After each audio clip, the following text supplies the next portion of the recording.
Big breaking news చూసే ముందు ఒకసారి బిగ్ అప్డేట్ చూడండి. హైదరాబాద్ మొత్తంలో ఉన్నటువంటి బెస్ట్ ప్రాపర్టీస్ అన్నిటినీ ఒకే వేదికపైకి తీసుకువస్తుంది సుమన్ టీవీ.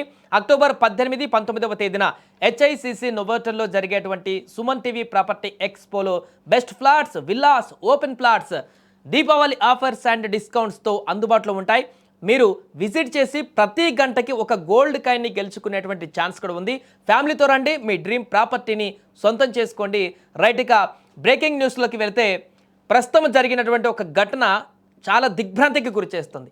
వరుసగా జరుగుతున్నటువంటి సమాజంలో అనేక ఘటనలు పూర్తిగా ఆందోళనకు గురిచేస్తున్నటువంటి సందర్భంలోనే తాజాగా మరొక ఘటన మానవ సంబంధాలు రోజు రోజుకు దిగజారిపోతున్నాయని గుర్తు చేసేటువంటి సంఘటన. భార్యాభర్తల మధ్య అనుబంధాలు ఆవిరైపోతున్నాయని మరొకసారి రుజువు చేసేటువంటి సంఘటన. పరాయి మోజులో కట్టుకున్నటువంటి వాడిని, కడుపులా పుట్టినటువంటి పిల్లలను కూడా వదిలేసి వెళ్ళిపోతున్నటువంటి ఘటనలు వరుసగా జరుగుతున్నాయి. ఇలా ఇక్కడ జరిగింది కూడా తల్లి తన ఆనందం కోసం భర్త పిల్లల్ని వదిలేసి వెళ్ళిపోయింది. కానీ ఆమె చేసిన తప్పుకు అన్యం పుణ్యం తెలియనటువంటి ముగ్గురు చిన్నారులు ఇప్పుడు బలైపోయారు.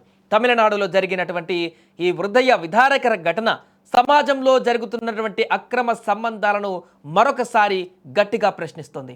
తమిళనాడు తంజావూరికి చెందిన వినోద్, నిత్య ఇద్దరు భార్యాభర్తలు. వీరికి పండంటి ముగ్గురు బిడ్డలున్నారు.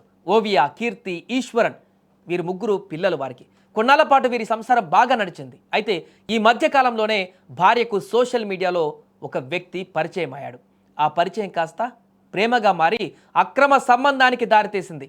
దీంతో భార్య, ముగ్గురు పిల్లలకు కాదని, వారందరినీ కూడా కాదని సోషల్ మీడియాలో పరిచయం అయినటువంటి ప్రియుడితో 6 నెలల క్రితమే వెళ్ళిపోయింది నిత్య. అయితే ఈ విషయం భర్త వినోద్ను తీవ్ర కలవరానికి గురిచేసింది. దీంతో అతను మద్యానికి బానిసయ్యాడు.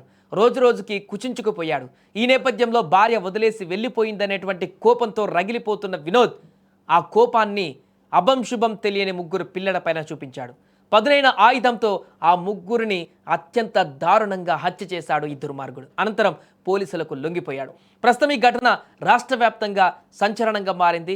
భార్య చేసిన తప్పిదానికి, భార్య చేసినటువంటి చెడు పనికి భర్త సహనం కోల్పోయి కోపంతో రగిలిపోయి రాక్షసుడిగా మారి కన్న బిడ్డలని ముగ్గురిని అత్యంత కిరాతకంగా చంపినటువంటి ఈ ఘటన సంచలనంగా మారింది. ఇప్పుడు భార్య చేసిన తప్పుతో పాటు భర్త చేసినటువంటి తప్పుతో కూడా ఒక కుటుంబం మొత్తం కూడా చిన్న భిన్నం విచ్ఛిన్నంగా మారింది. అభం శుభం తెలియనటువంటి ముగ్గురు పిల్లలు అటు తల్లిని ఇటు తండ్రిని నిందించలేనటువంటి పరిస్థితుల్లోకి వారు వెళ్ళిపోయారు. ఈ లోకం నుంచే లేకుండా కనుమరువైపోయినటువంటి పరిస్థితి. తల్లి చేసిన తప్పుకు భర్త సరిదిద్దాల్సింది పోయి భర్త కూడా అంతకు మించిన తప్పు చేసి అది కూడా పిల్లల్ని నామరూపాలు లేకుండా చేసి తను ఈరోజు ఒక రాక్షసుడిగా, రాక్షస తండ్రిగా మారి ఈరోజు సమాజంలో ఒక ఉదాహరణగా నిలిచాడు. జరుగుతున్నటువంటి ఘటనలు రోజు రోజుకి పేటరేగిపోతున్నటువంటి అక్రమ సంబంధాల కారణంగా కుటుంబాలు ఏ రకంగా విచ్ఛిన్నమైపోతున్నాయని చెప్పడానికి మరొక ఉదాహరణ ఇది.